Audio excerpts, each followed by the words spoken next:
peu d'écoles nécessairement dans des grands centres urbains. Ils n'ont pas d'écoles dans des grands centres urbains, sauf si on peut considérer des villes, par exemple, comme Sherbrooke et Magog, comme de très grands, malgré que Sherbrooke, c'est un grand centre quand même, mais bon. Donc, milieu rural, urbain, un territoire qui est assez vaste quand même. C'est une commission scolaire anglophone. Donc ils desservent un grand territoire. Pourquoi? Parce que comme c'est linguistique, à ce moment-là, ils sont obligés un peu d'étirer leur territoire parce qu'ils desservent des gens. Au niveau des objectifs de recherche, donc on avait plusieurs objectifs qu'on visait avec ce deuxième volet du projet.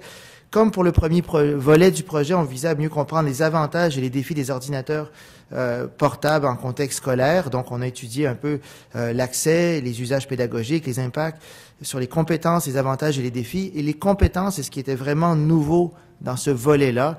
On n'avait pas ça dans le premier volet, donc on a regardé, on a fait une recension des écrits sur les questionnaires ou les tests sur les compétences et on a ciblé en partenariat avec l'école 6 compétences, on peut dire 6, mais il y en a 2 qu'on n'a pas fusionné, mais qu'on peut regrouper.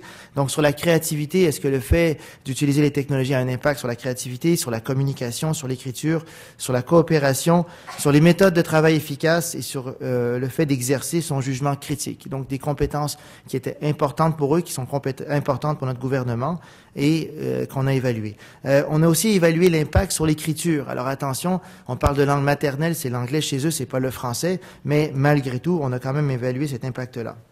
Alors, dans ce deuxième volet de l'enquête, alors juste pour distinguer avec le premier, on a 2621 élèves qui ont participé à l'enquête, 317 enseignants, c'est environ 70% de leurs enseignants réguliers qui ont participé à l'enquête, c'est énorme, et 15 autres acteurs éducatifs, alors c'est des directeurs adjoints d'école, des fois ils appellent ça des enseignants directeurs d'école, dans des petites écoles, des fois l'enseignant joue aussi le rôle de directeur d'école.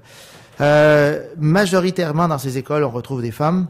Et ce qui était intéressant aussi, c'est que une grande majorité des enseignants qu'on a sondés, disons à peu près de 80%, sont là depuis plus que 4 ans dans le projet. Donc, c'est des gens qui ont une bonne expérience. Donc, ils peuvent nous dire justement comment ça s'est passé au début et comment ça s'est passé après. Des fois, je présente certains résultats en contrastant avec ce qu'on avait avant. On a énormément de gens qui ont Internet, ordinateur à la maison. Et donc, de plus en plus, avant, il y avait 10% qui n'avaient pas. Là, maintenant, on est à un peu plus de 5% qui n'ont pas encore à la maison. S'ils n'ont pas, c'est pas parce qu'ils ne veulent pas, c'est pas parce qu'ils ne croient pas à ça. Dans les milieux ruraux au Québec, c'est pas toujours aussi simple que ça d'avoir accès à Internet. On a fait enquête par questionnaire en ligne, entrevue individuelle, entrevue de groupe et observation vidéo de classe. La collecte des données, je vous dis, c'est toujours en cours. On a un partenariat de 7 ans qui a été signé avec cette commission scolaire-là. Et notre objectif, c'est de faire chaque année une enquête auprès d'eux et pour leur permettre de faire des ajustements au niveau de ce qu'ils font et de ce qui se passe. Je vais laisser une période de questions à la toute fin aussi, s'il y en a qui ont des questions par rapport aux résultats qu'on présente aussi. Donc, depuis 8 ans ou plus, c'est un peu plus de 5500 ordinateurs portables qui ont été fournis aux élèves de la 3e à la 11e année. Donc, c'est pas tout le monde au complet qui a des ordinateurs. Les plus jeunes n'en ont pas. Il y a d'autres mesures pour eux. Il y a des chariots, il y a des salles partagées. Et pour différentes raisons, parfois économiques et parfois autres, les plus vieux non plus. Dans certaines écoles, n'ont plus d'ordinateurs. Il y a un problème financier aussi pour renouveler leur parc informatique. Vous allez voir dans certaines vidéos, ils ont des ordinateurs Apple, des portables qui sont là depuis 8 ans. Alors, c'est rien pour la compagnie Apple, mais quand même, ils ont réussi à faire survivre des ordinateurs. Évidemment, ils les ont bien modifiés, mais quand même, c'est-à-dire la coquille blanche que vous allez voir, c'est des ordinateurs portables Apple qui ont 8 ans et qui fonctionnent toujours dans les mains d'enfants. Bon, ils sont plus blancs immaculés, ils sont un peu plus grisonnants que blancs, mais ils sont toujours là quand même. Évidemment, ce qu'ils font, c'est des rotations, ils les donnent aux plus jeunes, etc., en tentant de mettre les plus modernes vers les plus vieux. Cette année, ce qu'ils ont fait, ils ont innové aussi, ils ont mis des iPads dans certaines classes pour tester. Ils ont aussi mis des tablettes PC. Et puis bon, on a quelques résultats là-dessus, mais pour faire bref, il y a trop peu de classes équipées comme ça pour qu'on puisse avoir des résultats vraiment intéressants. Ce qu'il faut comprendre aussi, c'est qu'au-delà des technologies dont on a parlé un peu plus tôt, ils ont pour ces élèves-là, ils sont un grand nombre à posséder, on a parlé d'Internet pour les enseignants, ils sont un grand nombre à posséder aussi un téléphone cellulaire. Ça veut dire, parmi les technologies, Au niveau secondaire, ils ont plus de cellulaires que la moyenne nationale. Ils sont dans un milieu socio-économique plus défavorisé. Alors, c'est quand même quelque chose, c'est pas un ordinateur en tant que tel, mais ils sont beaucoup à posséder des cellulaires.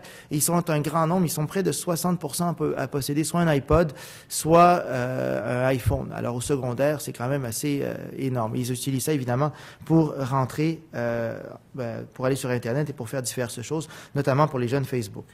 Donc, on a regardé les usages par les enseignants à l'extérieur de la classe, donc qu'est-ce qu'ils font surtout, et on a regardé ce qu'ils font à l'intérieur de la classe qui nous intéresse particulièrement.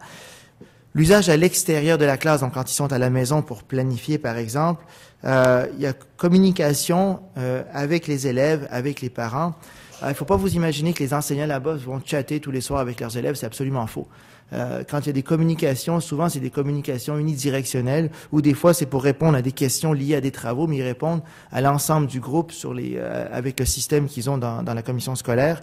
Avec les parents, c'est pour finalement faciliter la gestion de tout ce qui est discipline, travaux scolaires, sorties, etc.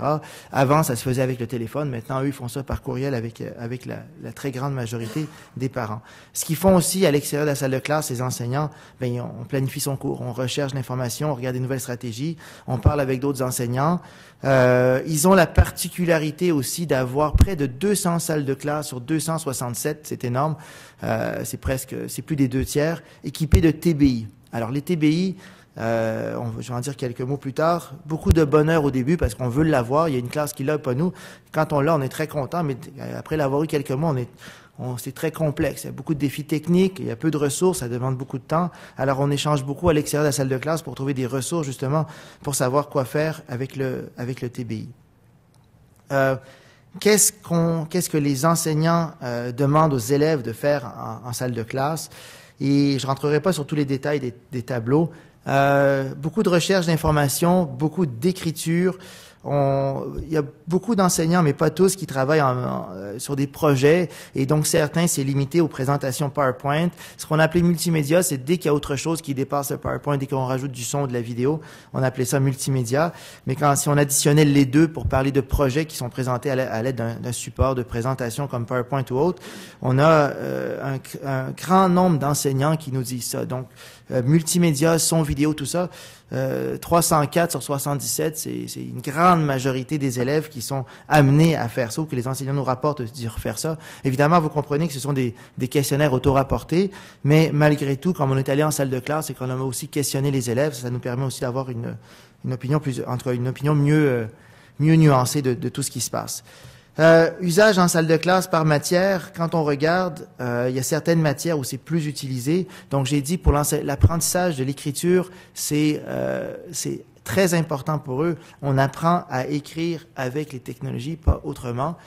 Est-ce que ça pose des défis aux élèves quand ils arrivent aux examens officiels et qu'ils doivent écrire à la main et puis à l'ordinateur?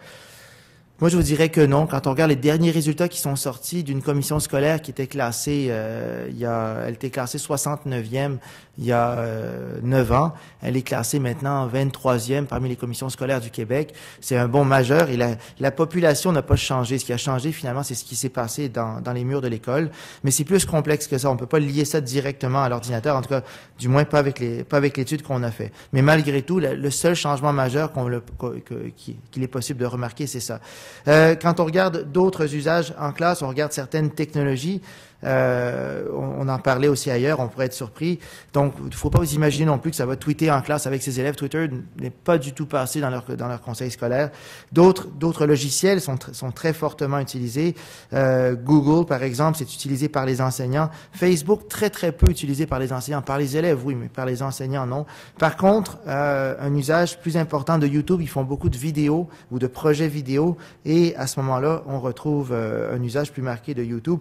Twitter, j'ai dit non. Wikipédia, très poussé aussi. Skype, très limité. Puis évidemment, le portail de la commission scolaire qu'ils ont aussi, c'est très important. Quand on regarde les usages à la maison, ils se ressemblent. Il y a très peu de différence. Il y a très peu de différence entre les deux. Donc, c'était juste quelques informations sur les usages, mais plusieurs des fois ont une image très très différente, je dirais, de ce que peut être finalement de ce qu'on peut trouver dans un contexte scolaire comme ça. On les pense sur Facebook, les enseignants, etc. Ils sont pas amis, ils sont très peu sont amis avec leurs élèves. En vérité, ils le sont pas. C'est vraiment des exceptions. Et on utilise des technologies pour faciliter l'enseignement et l'apprentissage, mais on n'essaie pas de socialiser plus que ça avec les élèves. Les résultats qu'on a, et j'ai tenté de faire une espèce de synthèse pour que ça puisse être plus digeste pour vous éviter la présentation de tableaux. Le premier résultat qui semble vraiment majeur, c'est la facilitation du travail pour les enseignants et pour les élèves. Et là, encore une fois, il faut imaginer, on arrive en classe, et c'est la même chose dans beaucoup de classes là-bas, ils arrivent en classe, les élèves, ils sortent leur ordinateur, ils se branchent sur le portail, et là, ils vont télécharger des documents que l'enseignant aurait déposés. Pour eux, la routine, c'est quoi? Tu arrives en classe, tu sors des choses et tu commences à travailler comme ça. Donc, il n'y a pas de distribution de papier, il n'y a rien qui se passe. Il y a vraiment des routines qui se sont installées. Donc, j'ai mis des extraits d'entrevues traduits en français parce que les entrevues ont été réalisées en anglais avec la plupart des gens. Un ordinateur portable permet de gagner énormément de temps à l'école et on a beaucoup d'éléments comme ça dans le questionnaire en ligne, dans des entrevues qui ont été réalisées. Mais pour eux, l'ordinateur permet vraiment de gagner du temps. Un plus grand accès à de l'information actuelle et de bonne qualité, c'est quelque chose de majeur pour eux. Mais au-delà de ça, donc c'est important, des fois les livres qu'ils utilisent sont plus désuets. On les a questionnés également sur les compétences informationnelles. Alors c'est auto-rapporté évidemment. Et les élèves sentent qu'ils sont fort compétents et quand on pose la question à leurs enseignants aussi, les enseignants aussi les perçoivent aussi comme étant fort compétents. Alors ceux qui se sentent pas compétents dans divers éléments des compétences informationnelles, vous avez un exemple de réponse ici, quand on regarde ceux qui se considèrent intermédiaires, avancés ou experts, ben tout le monde se retrouve là. C'est vraiment une minorité qui se considère comme étant débutants, etc. Et on les a questionnés sur diverses composantes de certains modèles des compétences informationnelles. Par contre, au niveau des enseignants, les enseignants se considèrent un peu moins bons que les élèves. Et donc, selon eux, ils sont en tout cas, ils sont bons, mais en tout cas, il y a encore quelques progrès à faire là-dedans. Un des impacts, j'ai parlé d'organisation du travail, compétences informationnelles. Compétences informationnelles, c'est majeur quand même dans une société du savoir. Imaginez-vous ces jeunes qui ont accès à l'ordinateur pour chercher de l'information, on les guide et on fait ça pendant plusieurs années avec eux, de la 3e année du primaire jusqu'à la fin du secondaire. C'est certain que pour eux, aller dans le cégep de la région après où les portables sont interdits, ça doit être un choc absolument terrible. Mais bon, peut-être qu'ils évitent ces cégeps-là aussi. Un autre impact majeur qu'on voit, mais les compétences, c'est quand même important parce que il y a des choses qui sont faites de façon formelle en classe, mais il y a des choses aussi qui sont faites simplement par la pratique des élèves, par les projets qu'ils ont à faire. Un autre impact majeur qu'on a identifié aussi, c'est l'intérêt et l'engouement. L'intérêt et l'engouement pour les ordinateurs portables, tout ce qu'on a pu voir auprès des enseignants et des élèves, les questions qu'on leur a posées, les entrevues qui ont été réalisées, les observations qu'on a faites des deux côtés, élèves et enseignants, la motivation est là quand on a l'ordinateur portable et elle dure, elle ne tombe pas. Par contre, quand on regarde la motivation, quand on a le TBI, elle tombe. Alors, les enseignants qui nous ont dit ça, au début, ils sont très excités, mais après ça, ils sont submergés par les problèmes techniques, les défis, etc., peu de ressources, peu de soutien technique. Pourtant, la commission scolaire a vraiment tenté de déployer énormément de soutien technique. Ils ont fait beaucoup d'ajustements, mais malgré tout, en tout cas, l'enquête qu'on voit, il y a quand même énormément de défis liés au tableau blanc, mais en même temps, les formations qu'ils ont eues, en tout cas, leur ont permis d'avoir ça. Mais donc, la motivation, de façon générale, pour le projet portable, oui, mais au niveau d'autres éléments un petit peu moins évidents. Alors, je montre juste quelques extraits d'entrevues. Donc, les technologies de réponse aux questions ouvertes, les technologies offrent une panoplie de possibilités motivantes pour l'enseignement. C'est aussi beaucoup plus motivant d'utiliser un ordinateur pour faire nos présentations et d'autres projets. L'attention en classe pour les enseignants, c'est étrange parce que c'est à la fois un avantage pour eux, mais ça rentre dans les défis aussi. Donc, l'attention est plus forte quand ils travaillent à l'ordinateur, mais ça devient un défi pour eux aussi parce que l'attention aussi peut être perdue parce qu'ils sont des fois, ou ils peuvent être des fois portés à faire autre chose, aller voir d'autres sites. Et il n'y a pas de secret. Facebook est un fléau pour les nouveaux enseignants. Ceux qui enseignent là depuis moins de 3 ans, pour eux, c'est la catastrophe. Ce qu'ils aimeraient leur dire, c'est des fois leur enlever l'ordinateur finalement pour que, enfin, ils n'ont plus Facebook devant eux.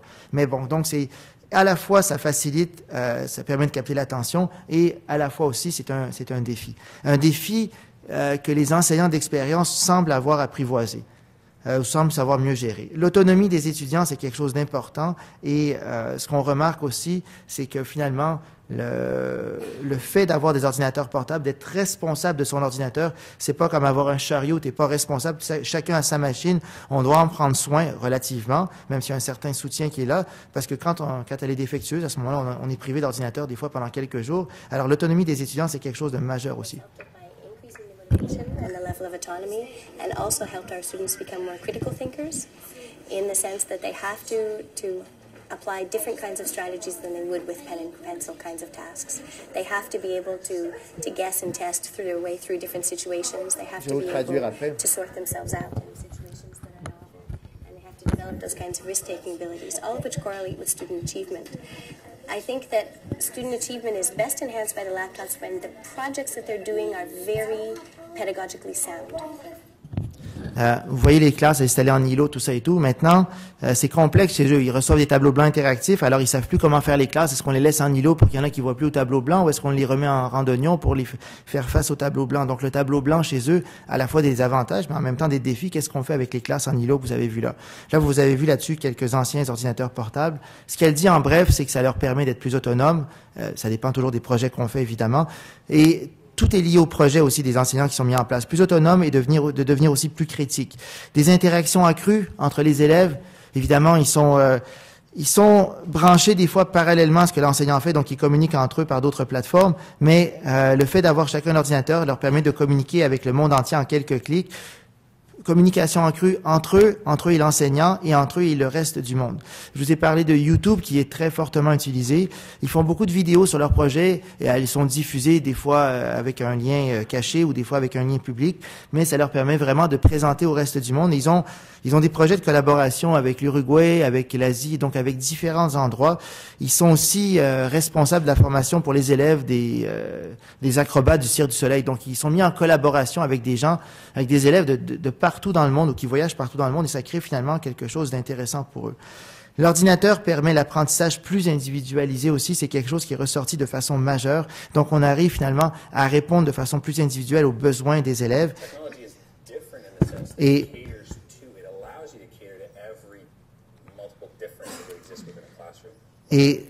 Et à ce niveau-là, ce qu'il explique, c'est que ça permet de faire ça permet d'aller à son rythme aussi, et donc c'est un avantage.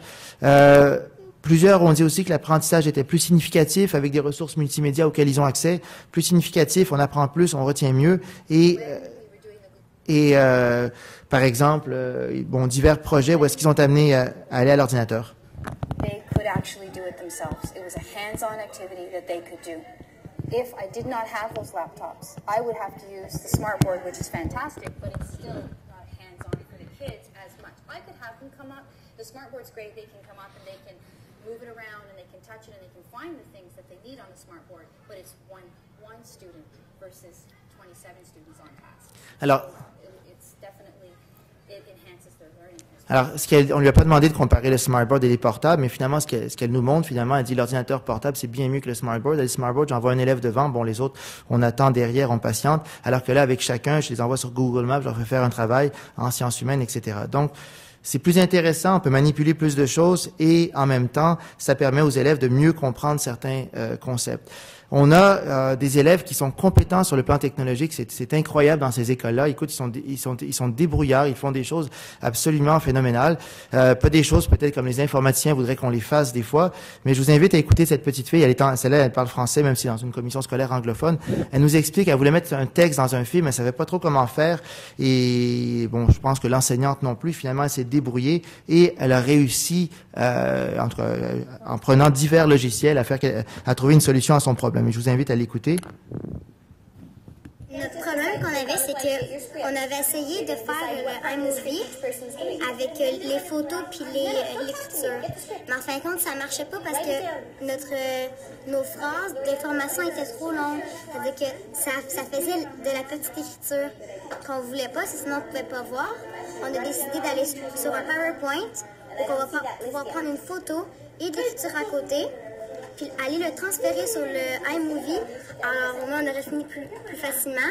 Puis aussi, si ça serait tout ensemble, ça serait tout bien collé ensemble. Alors, une petite fille qui est en l'équivalent peut-être en 5e année du primaire, qui a 11 ans, elle est débrouillarde. Alors, est-ce qu'il faut faire ça? Non, quand on fait un montage vidéo, on fait pas une photo de PowerPoint pour mettre ça comme image, mais en même temps, elle a réussi à trouver une solution à son problème. L'écriture était trop petite, ils n'ont pas trop compris, mais on a beaucoup d'exemples comme ça où est-ce qu'on voit des élèves extrêmement débrouillards sur le plan technologique. Donc, ils acquièrent une compétence technologique qui est assez exceptionnelle, qui est assez différente, qui est assez différente de ce qu'on peut de ce qu'on peut retrouver dans d'autres contextes. Et 60% des élèves sont considérés comme experts ou très avancés dans la recherche d'informations, je l'ai dit, mais juste pour vous dire, même s'ils sont considérés experts en technologie, qu'elle a été débrouillarde pour faire quelque chose, juger de la crédibilité des sources, c'est pas toujours évident. Et il y a aussi les questions éthiques qui sont pas toujours aussi simples que ça. Alors, les enseignants sont conscients qu'il y a beaucoup de coller-copier. Eux-mêmes savent vraiment comment démasquer ceux qui font ça, mais ça demeure quand même un défi. Quelque chose d'intéressant aussi, peut-être, et puis bon, ça semble anodin, il y a quand même un pourcentage d'élèves qui n'ont pas accès à Internet à la maison. Ça a changé, ça a augmenté, c'est très peu, vous allez me dire, c'est moins de 6% qui n'ont pas accès à Internet à la maison, mais avec ce que l'école fait, permet à ces 6% d'avoir accès à Internet. Sinon, ces élèves-là, ils seraient en marge un peu de la société, ils n'auraient pas accès à Internet à la maison, pas accès à Internet à l'école. Donc, le projet qui est mis en place, finalement, permet un accès égal à tous et à toutes pour l'information, pour Internet, etc., et pour les compétences informationnelles. Un autre avantage, ça permet aussi d'aplanir les barrières entre l'école et la société. Alors, ils font vraiment beaucoup de projets avec la communauté locale. Il y a beaucoup de participation. Il y a beaucoup de choses qui sont mises de façon publique, de projets, de réalisations qui sont affichés.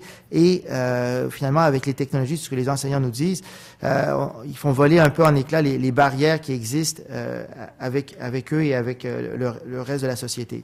Beaucoup d'opportunités pour le futur aussi. Ça les permet d'être mieux préparés, de devenir plus critiques aussi, parce on leur apprend également à devenir plus critiques.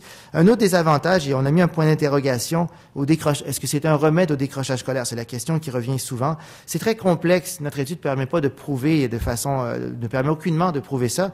Mais en même temps, quand on regarde ce qui s'est passé après avoir rencontré les enseignants, c'est sûr que c'est pas juste l'ordinateur, le fait d'avoir mis là qui fait ça. On a des enseignants plus engagés. Quand on analysait les résultats de la première année ou même ceux de la deuxième, quand on compare ça à d'autres études qu'on fait dans d'autres écoles, en tout cas au Québec, je sais pas comment ça se passe ailleurs chez vous, nous, on regarde dans d'autres écoles, il y a 2 ou 3 ou 4 champions par école qui sont très, très, très technophiles. Avec eux, ils croient beaucoup. Eux, dans leur commission scolaire, on a environ 95% des enseignants qui sont technophiles, qui croient aux technologies. La différence est majeure. Alors, c'est pas un 5 ou 10% de l'école qui sont déjà convaincus, ils sont 90% et plus à être convaincus. Alors, il y a l'engagement des enseignants, il y a la formation, le développement professionnel, il y a énormément de facteurs qui sont liés à ça. Mais quand on regarde le taux de décrochage scolaire, les taux de décrochage scolaire, c'est quoi? C'est ceux qui quittent l'école, je vais faire bref, avant la fin du secondaire. Le ministère, il calcule un peu différemment. Il faut avoir quitté le secondaire avant 20 ans, mais ça semble un peu étrange de dire que si tu as 20 ans et tu as fini ton secondaire 5, tu n'es pas considéré comme un décrocheur. Mais en tout cas, on ne rentrera pas dans les détails de calcul. Mais l'idée, c'est qu'ils sont passés de 39,4 à 22%. Et au-delà de ça, ça veut dire, si on parle on oublie le décrochage scolaire, oublions les résultats, oublions les moyennes qui sont baissées. Quand on regarde, qui sont passés finalement qui sont passés de 66e rang au 23e rang, et alors qu'ils ont des élèves finalement qui proviennent de milieux socio-économiquement défavorisés, moi je vous dis que le parcours scolaire de ces élèves-là, même pour ceux qui décrochent, il est bonifié. On finit l'école, on a des compétences technologiques, des compétences informationnelles, donc même si on décrochait éventuellement, on finit quand même avec un certain bagage qu'on finirait pas avec lequel on ne finirait pas si on était dans d'autres écoles. D'autres impacts, et j'y vais rapidement parce que je vois que le temps file, impact sur la créativité, impact sur la collaboration aussi. On demande aux enseignants quel pourcentage de vos activités, par exemple, vous faites de la collaboration entre les élèves. Ben non, ils sont 16% qui en font peu ou pas, et ceux qui en font, c'est 84%. Et on leur a demandé quand ils collaborent, pour ceux qui collaborent, est-ce qu'ils travaillent de façon efficace ou c'est problématique, ils font d'autres choses. Ben ils sont 87% à nous dire qu'ils travaillent de façon efficace. toujours, quand on regarde ceux qui ont du mal avec tout ça, c'est plus les nouveaux enseignants que les enseignants d'expérience dans la commission scolaire. Alors, quelqu'un qui enseigne depuis longtemps dans la commission scolaire, mais pas nécessairement ailleurs, va avoir plus de facilité avec ça. Impact sur l'écriture aussi. Alors, quand on regarde certaines des réponses au sondage, est-ce que ça a un impact positif sur divers volets de l'écriture? Tout à fait. Alors, ceux qui pensent que ça n'a pas d'impact chez eux, c'est très minime. Tout le monde pense que ça a un impact à divers degrés. Bon, j'ai parlé déjà de collaboration sur les méthodes de travail efficaces et sur beaucoup d'autres aspects aussi, sur le développement du jugement critique aussi, on en a déjà parlé un peu plus tôt. La même chose, un impact efficace. Juste peut-être pour terminer, quelques bémols quand même, il y a des défis qu'on leur rencontre dans ce contexte-là. Les défis n'ont pas changé d'année après année, sauf un défi. Première année, il y avait des défis technologiques et pédagogiques, c'est resté similaire. Pour caricaturer, tous voudraient des ordinateurs neufs dans les écoles. Ben voilà, ça change pas, ils voudraient toujours des ordinateurs neufs. Les défis pédagogiques, on en a parlé un petit peu, c'est jamais simple. Un manque de ressources, je vous dirais aussi sur certaines plateformes, comme par exemple les tableaux blancs interactifs, c'est pas facile pour eux. La distraction demeure un défi, mais c'est un défi qui est à nuancer. Ça veut dire, même les élèves plus âgés, surtout, sont conscients que eux-mêmes sont souvent sur Facebook, alors ils essaient eux-mêmes de s'auto-réguler. C'est pas facile, mais le fait d'en être conscient, on trouvait ça impressionnant. Il y a un an, quand on a fait l'enquête, ils étaient largement insatisfaits des formations qu'ils avaient eues, développement professionnel. Cette année, ils sont plus satisfaits. On ne dit pas qu'ils sont satisfaits, mais la tendance va changer. Donc, la commission scolaire a mis en place de nouvelles types de formations. Maintenant, c'est pas simple. Tous voudraient des choses différentes. Quand on les a questionnés sur qu'est-ce qu'ils voudraient comme formation, alors ils veulent des conférences, ils veulent du mentorat 1 à 1, ils veulent faire des lectures individualisées, ils veulent des démonstrations en temps réel, etc., etc. Donc, c'est pas simple, je vous dirais, de trouver des formations qui soient adéquates pour eux ou plutôt pour satisfaire les enseignants. Je surligne juste quelques réponses intéressantes qu'on retrouve peut-être dans les entrevues qui ont été faites, des réponses pêle-mêle, mais qui viennent finalement... ce qui pourrait arriver de pire, ce serait que les élèves n'aient plus accès à ces ordinateurs. Et quand on leur demande de mauvais usages, et pour eux, finalement, juste le fait d'avoir des ordinateurs, c'est déjà important, et le fait de ne pas en avoir, ce serait terrible. Quelques mots sur les TBI. Alors, l'idée d'avoir des TBI, c'est 200 classes sur 267. Motivation au début accrue, présentation de contenu facilité, mais la motivation tend à baisser éventuellement. Donc, ceux qui ont le TBI depuis quelques temps, et vous avez entendu l'enseignante tantôt qui parlait en anglais, qui disait finalement que le TBI, oui, c'est bien, mais c'est 1 à 1, les autres attendent, etc. Et quand on rajoute à ça les défis techniques, c'est majeur. Alors, il me reste 2 minutes pour des questions, si vous en avez. Je vous remercie.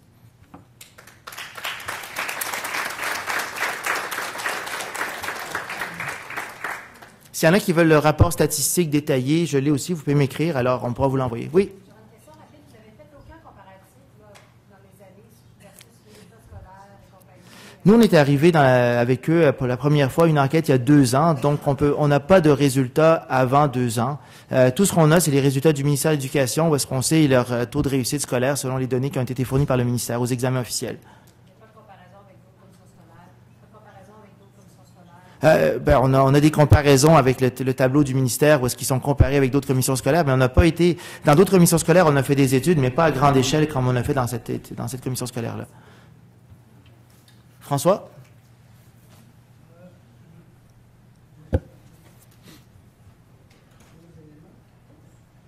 C'est juste pour la télévision. Mais il faut que tu le gardes quand même.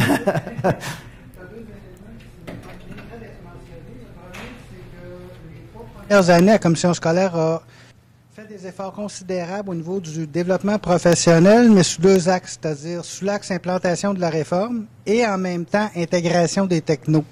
Ils se sont mis dans le trou économiquement, mais ça, c'est un autre paire de manches.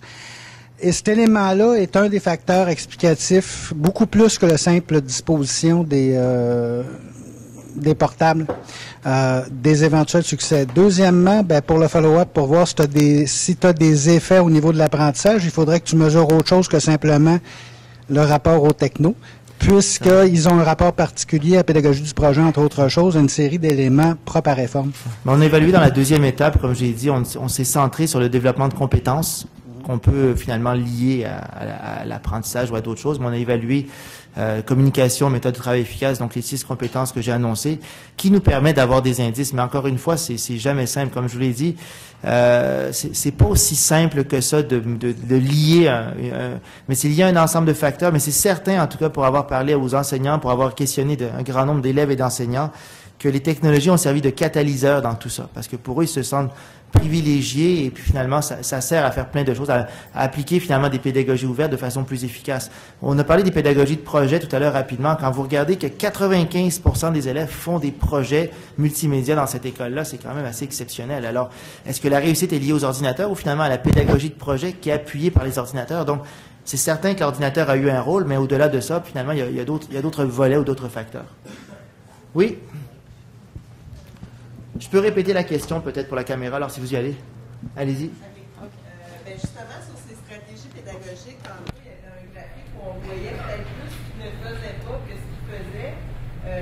De plus en plus, on est convaincu justement que ces projets-là, c'est la stratégie qui vient changer les résultats, changer la motivation et tout ça, mais rarement on peut avoir vraiment concrètement des exemples pratiques de ce qu'ils font vraiment.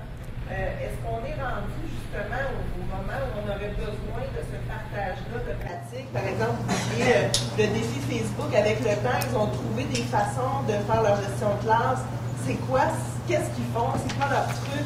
On est peut-être rendu à ce partage-là. Est-ce qu'il y a des bribes de cette information-là dans les rapports? Ben, dans les entrevues, la deuxième vague qu'on va conduire incessamment, oui, mais c'est complexe quand même. C'est difficile de faire une stratégie universelle à l'aide de quelques stratégies qui ont fonctionné pour certains. Mais ce qu'on remarque dans leur commission scolaire, c'est qu'il y a une espèce de maturité chez les enseignants qui apprennent à gérer des élèves qui ont leur ordinateur. Chez les nouveaux enseignants, ça leur fait peur au début. C'est eux-mêmes qui disent ça. Donc et on comprend que ça leur fasse peur. Ils arrivent en classe, la première chose qui s'ouvre pour les élèves, c'est Facebook, avant même le portail de la commission scolaire. Alors, mais moi, je trouve que ce qui est remarquable chez eux, c'est qu'ils n'ont pas interdit Facebook, justement. Ils ont dit, on va trouver une solution pour tenter de les sensibiliser aux défis que ça pose et tout ça. Alors, quand on interdit en général, on va dans d'autres écoles, bien, les élèves trouvent des façons différentes d'y accéder. Alors, moi, je trouve ça intéressant, mais on n'a pas de recette miracle encore, mais il y a des brides de stratégie, puis je pense qu'on espère, en tout cas peut-être d'ici un an, d'être capable de sortir certaines pistes pour aider, parce qu'on retrouve de plus en plus de classes portables au Québec aussi. Voilà. Écoutez, merci. Si vous avez des questions, vous m'écrivez, puis ça me fera plaisir de partager les résultats qu'on a avec vous. Merci.